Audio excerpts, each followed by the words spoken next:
আমরা জনগণ ছাত্রদের রক্ত নিয়ে উদ্ধার করেছি। আমাদের কারো দাবিদারি করার আর দরকার নেই। আমরা আপনার দাবিদারি করার যে প্রক্রিয়া সেটাকে নস্যাৎ করে দিয়ে নিজেদের রক্তের বিনিময়ে স্বাধীনতা এনেছি। ফলত আমরা কারো কাছে মাথা ব্যথা করবো না। আমরা দেশের আগরকে বলেছিলাম ওয়ান এলিভেন চাই না, ওয়ান এলিভেন নিয়ে নিচে বলায় পাওয়ার কিছু নেই।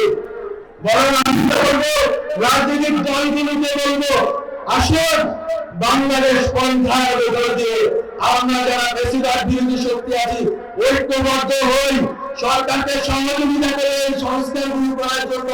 এই প্রতিষ্ঠানগুলো যদি সংস্কারকৃত হয় তাহলে উপকৃত হবে বাংলাদেশের জনগণ, তাহলে উপকৃত হবে বৈষম্যের শিকার জনগণ।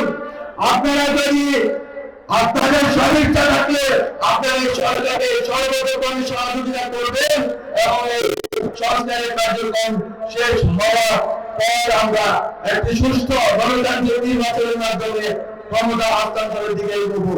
এবং সেক্ষেত্রে আবারও ব্যক্ত করতে চাই, আমি একটা রাজনীতি বলে এসেছি, আগামী প্রতিবাদীদের যারা বাংলাদেশ রাষ্ট্রের প্রতিষ্ঠান বিরোধী, জনগণ বিরোধী, আইন বিরোধী, নারী বিরোধী, তাদের কাউকে আর এইভাবে নির্বাচনে অংশগ্রহণ করতে দেওয়া হবে না, হবে না।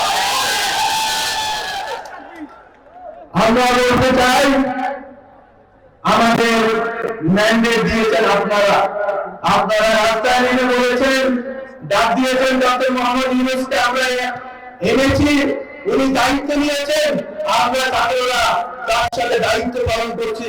আমরা কোন রকম পক্ষপাত করতে চাই না রাজনীতি, বরং রাজনৈতিক কর্মসূচির মতো করে রাজনৈতিক দলগুলো করবেন।